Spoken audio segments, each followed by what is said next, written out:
This is the Hidden Killers Podcast with Tony Brueski and continuing coverage of the case against Rex Heuermann. In many true crime cases, the origin story doesn't begin with the crime scene. It begins with a rescue, a moment where someone, usually a man, steps into a woman's life at her most vulnerable and appears to save her. But sometimes that rescue is the beginning of a different kind of captivity. Think back to Paul Bernardo and Carla Homolka in Canada. At first, he was the charming, handsome boyfriend who helped her escape a strict upbringing, but behind closed doors, he was grooming her into complicity. Or Chris Watts, who seemed like the perfect husband until his entire family vanished. Their wives and families didn't fall in love with monsters. They fell in love with someone who presented as their protector. And in this segment, we're going to dive into the early years of Rex Heuermann and Asa Ellerup's relationship, the origin story. What began as friendship and support during a bitter divorce turned into a family unit, a home, a child, and perhaps a carefully constructed illusion. What Robin Dreeke exposes here is not just a behavioral breakdown of Rex, it's an exploration of why Asa may have never asked the right questions and how her emotional needs, past traumas, and empathetic nature may have been the very traits that made her the perfect cover. As we peel back the layers of their relationship, how they met, how they lived, and how their home was shaped, we begin to understand the difference between a life shared and a life staged. In the comment section, let me know what you think on YouTube about all of this. If you're listening to us on the podcast platforms, hit subscribe there so you don't miss any of our coverage on this case. And do check out our YouTube channel, Hidden Killers with Tony Brueski. Just search that. And like I said, tell us what you think. Yeah, I got a lot of questions, and including some about that secret place. But let's watch some of the clips, and we'll kind of get into some of those because we're going to see the secret place. We're going to see all sorts of interesting things about what went on. Creepy shit but there, boy. Let's start out at the beginning. This is how she met Rex, because it kind of sets the scene for everything that goes on afterwards. This, again, is from the documentary special. I moved here in with Rex in November of 1995. No, that's my favorite. I met Rex when I was 18 years old. He was going to college. I was working at 7-Eleven.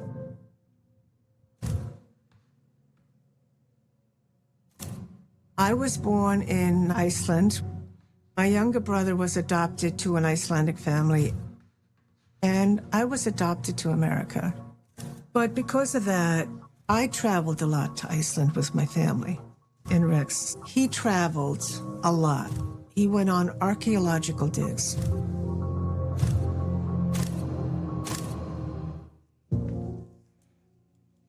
He's the kind of guy you turn your head and you go take a look at, you know?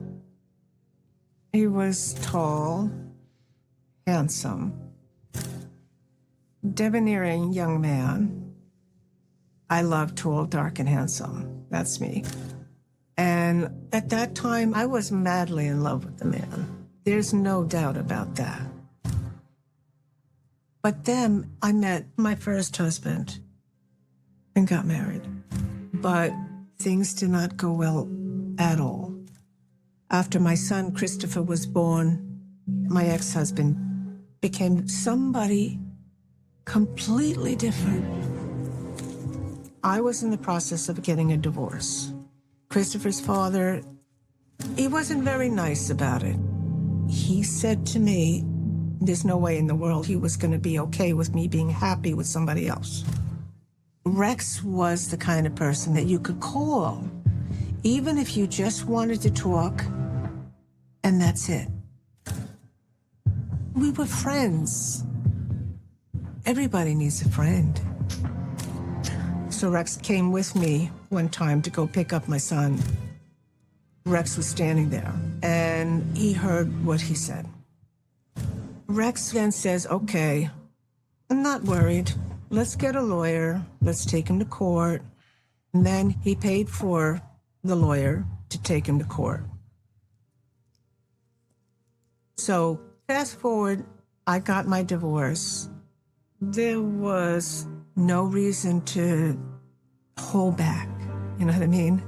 So Rex said to me, I've got a nice house. I mean, it's not big, not elaborate. How about you come and see if you'd like to stay there? I'm like, yes, I would love to. And then I found out I was pregnant with Rex's baby. And he said to me, well, how do you feel about marrying me? And I said, yes. There's a picture of me, and I'm looking up going, I finally got him. He's mine.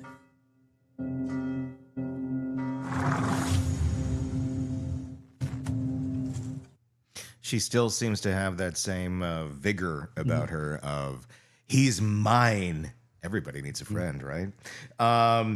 Lot to unpack there. I'm just going to go with you. What stood out to you? Watching it again that time, there's one statement she said. There's a lot of statements in there. Yeah. You can obviously see. I mean, if you didn't know what you know now about him, you're like, wow, what a great guy.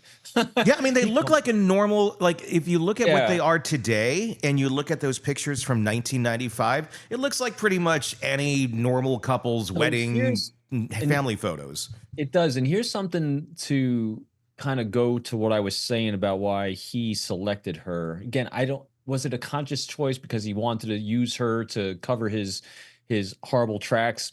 I just think it's intuitive. I think it was an attractiveness. And here's the attractiveness part. She said her ex-husband turned into somebody different. Uh-huh. She lacked curiosity through that entire life arc. So in other words, she was unable to see anything that's presented deeper than the surface. Yeah. I don't like using that word gullible because it kind of I don't like demeaning anyone or like victim blaming in this, but she doesn't have a deeper curiosity to understand why people have the actions they have.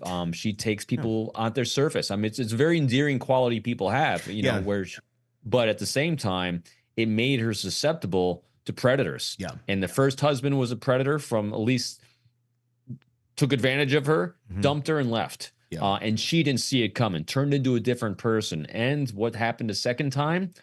Turned into a different person. She's completely and still doesn't believe. Yeah. Yeah.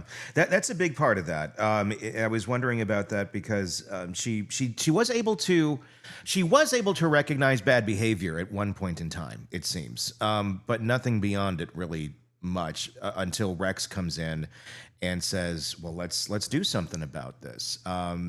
And who knows? I have no idea what her situation was. Maybe the idea of getting an attorney at the time was just unattainable, financially. 7-Eleven. Yeah, so there probably wasn't a lot of options. It's that X kind of had her where he wanted her in terms of control financially and all of that. Then Rex comes in as the savior. I got this house, I can be this father. We already are, we're friends, and this could turn into some. And I mean, it seems like if you have pure intent, okay, that's how some nice relationships begin, coming out of some, darkness and everybody kind of getting their stuff together, and we're a happy family unit and it works. Unless it's Rex Heuermann.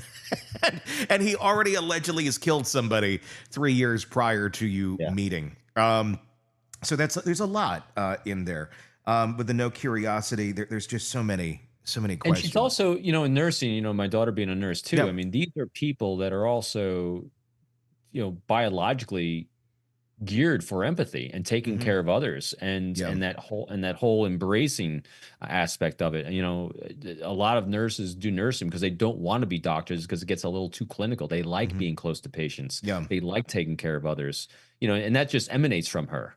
Regarding the kids, the family aspect of things, traveling to Iceland for family. I mean, here's a woman that's working at 7-Eleven with not much money, yet it seems, again, let's take that intuitive leap, doing these trips to Iceland and I can tell you, I've been there. It's the most expensive place I've ever been in the entire world. Really? Oh my God, it's horrendous because everything's got to be flown in. Sure. All they grow there is tomatoes, in the thermals, around the volcanoes. So there's not a lot, it's an expensive place to live, expensive place to visit. So it's just very congruent with the empathy aspect of things, not curious, just taking care of others, being taken advantage of by some. Her ex-husband just didn't have the reps in hiding secret life that Rex had when they met.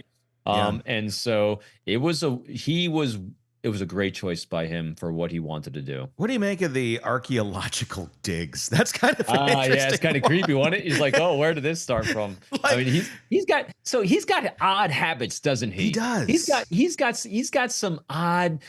There's not a lot. I really try to research his parents, his upbringing, these types of things. Like, my first thing I saw was he bought his parents' house. How many other serial killers that bought their parents' house? BTK did. Yeah. Because I was curious on that, because control that environment is so, it's not a huge amount. It has happened, but not a huge amount, because that's the first thing that really struck me. Why would you buy your parents' house? What's going on there? And then also, no improvements to it. Very, very limited improvements. I mean, the place is run down. That's what sparked my curiosity. And like, does he have money? Does he not use his money? I mean, you look at the health of Asa. He's definitely not paying health insurance for dental insurance or anything on her. I mean, it's kind of sad. It's like, what are you doing with your time and money? It's not the house. It's not healthcare. See what I mean? And she wasn't curious about it. Well, and it was so normalized, so she didn't even realize just how strange it was that these somewhat basic things were not being taken care of, because she comes from a place where she was adopted to America. So that whole familial connection is kind of different. So you get that she led a kind of rough life growing up, abuse, rape. There was a lot that woman went through. And there's no materialistic, aspect to her. It doesn't seem like. What it is all to her is emotional. She keeps going to that family, and he was providing family for her. Yeah. That she had her children. She's close to her children. I mean, so all her need, people balance the needs emotionally and physically and materialistically all very differently. And you can see her needs are being met emotionally, and that's what Rex was able to do. And he also is not a very materialistic guy, because look at the wreck in which he lived. I mean, just crazy, especially in Long Island where they live. That's a little off. I wonder about the house. We'll talk more about the house in a minute. Let's take a look at her showing off some of the house. This is her giving a tour of the gun room. This is very close to and part of Rex's lair, basically in the basement that we've been hearing about, locked off with a vault door, which I don't know. I mean, it's kind of odd in your basement. I've seen some people do it with gun rooms, but I don't know. It's a little odd. Let's take a look. This is the steel door. It had a combination lock. It's this lever here. It's a very easy way to get out, so no one can get locked in here. Now, this is the room where he displayed his firearms collection. So the famous gun room, when I sat there, I recall vividly that he said, in 30 years, you're the fourth person to ever be in this room. And I was like, wow. And that's when he showed me his collection. So he started collecting rifles and all kinds of guns early on when he was 18. And it was an amazing collection. There's nothing in this case that suggests that those guns were utilized in the commission of any crime. A walk-in gun vault, that's one thing. But a secret room? I was like, oh my God.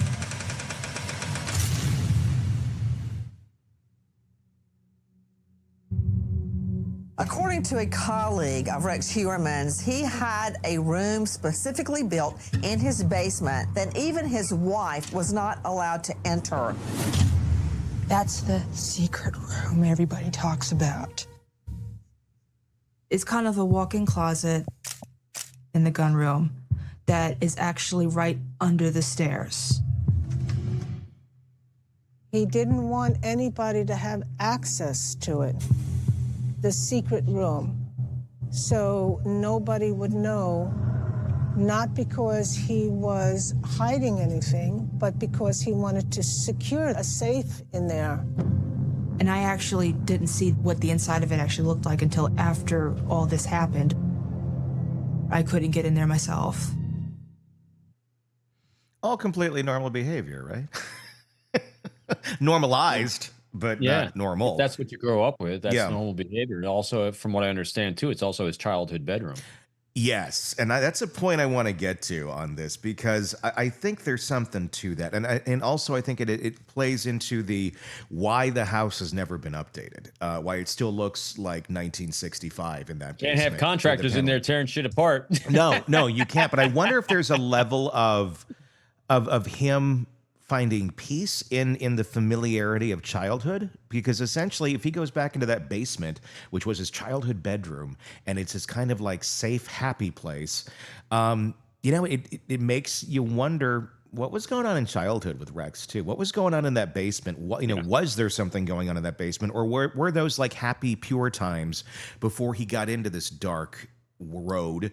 Or was he always kind of doing some stuff down there that was kind of off, that he kept secret from the rest of society, but it still has a element of comfort because it is from childhood, and he was able to kind of weave in this darkness that he got into in adulthood into a safe place, and then it all kind of normalized it for him in life, psychologically. I think all of it, Tony. Yeah. I think these are all parts of a whole. I mean, so let's take a look, but by comparison of current cases, and again, they're both innocent until proven guilty. But you look at Brian Koberger, without actually, we don't have to place his name, but someone like him who's a accused serial killer gives you a much different vibe. There's someone who's really, really with a broken brain, trying to seek out some sensations to give him a sense of fulfillment. I get a different feeling and a tenor from Heuermann.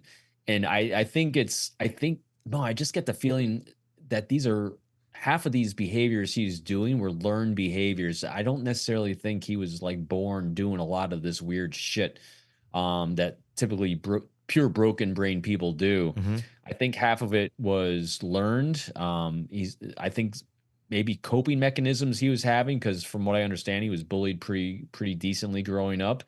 And yeah, safe places, psychological comfort from being in the bedroom that you grew up in. And the other thing that struck me too is only 4 people to visit the gun vault in his gun collection. So here's what's kind of striking about that too.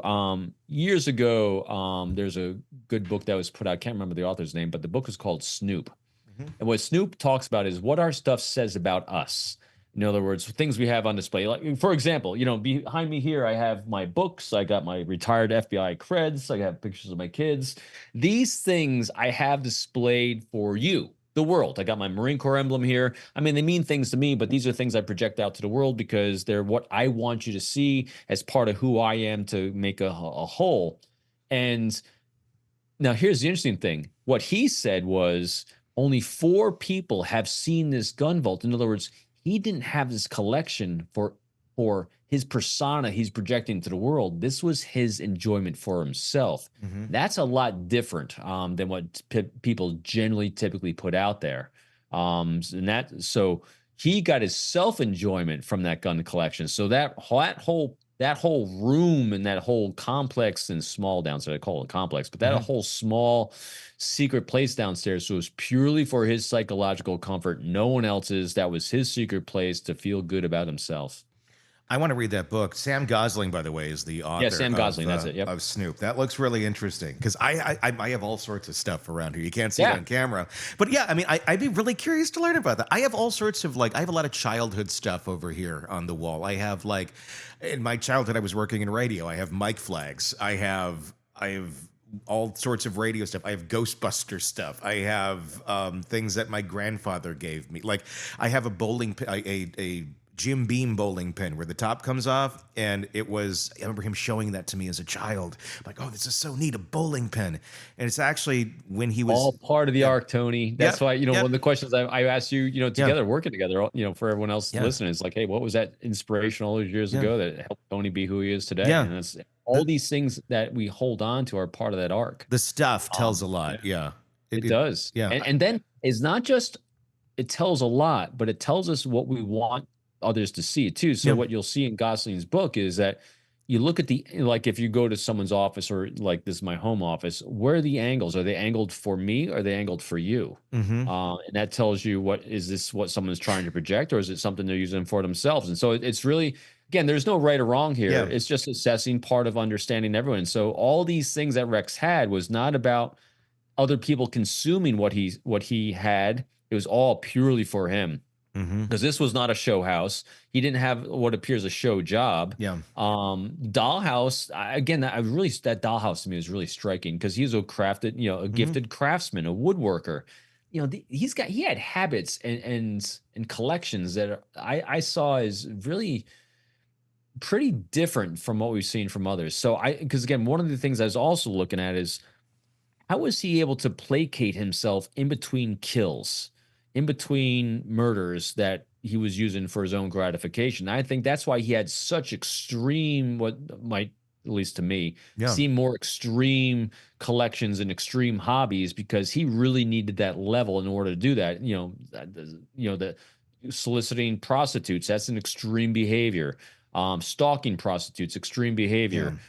Huge, massive gun collections, going to rifle ranges, extreme behaviors. So really interesting. Yeah, and especially, and we'll take a listen to some of the clips of the daughter in just a little bit, because she's really conflicted about this. I mean, she had in her mind, a normal dad who would build a dollhouse for her, who would spend time with her, who would do things. And as she describes it, you can love him and you can hate him at the same time, because she's trying to reconcile childhood with what reality is. Robin Dreeke, retired FBI special agent, chief of the counterintelligence behavioral analysis program. Thank you so much. What we've just explored with Robin isn't just a story of a secret room in a basement. It's a story of psychological architecture. How someone like Rex Heuermann allegedly built a world so carefully designed that no one thought to open the wrong door. That gun room, that vault, that was a sanctuary, not built for protection, built for privacy. A place where the life he lived and the life he hid could coexist without ever touching. And Asa, whether by trauma, temperament, or design, may have been someone who never wanted to knock on the locked door in her basement, especially if the man behind it once rescued her from a even darker chapter in her life. There's something chilling about how ordinary this story begins. A young woman working at a 7-Eleven, a college student who offered her kindness, a family formed around what seemed like mutual support. When you look closely, what emerges isn't a love story. It's a behavioral pattern. A woman who had been hurt before. A man with secrets he needed to protect. And an emotional contract they both entered into. One seeking safety, the other seeking cover. It makes us all the more unsettling is how easily this could have been anybody's story. Most people don't end up married to a monster. They end up married to someone who makes them feel seen, safe, and understood until it's too late. Tell me what your thoughts are in the comment section on YouTube about what you just saw. Would love to hear that. Hit subscribe on YouTube as well. If you're listening to us on a podcast platform, hit subscribe there first so you don't miss any of it. Then do please check out our YouTube channel, Hidden Killers with Tony Brueski, so you can join in that conversation on this subject.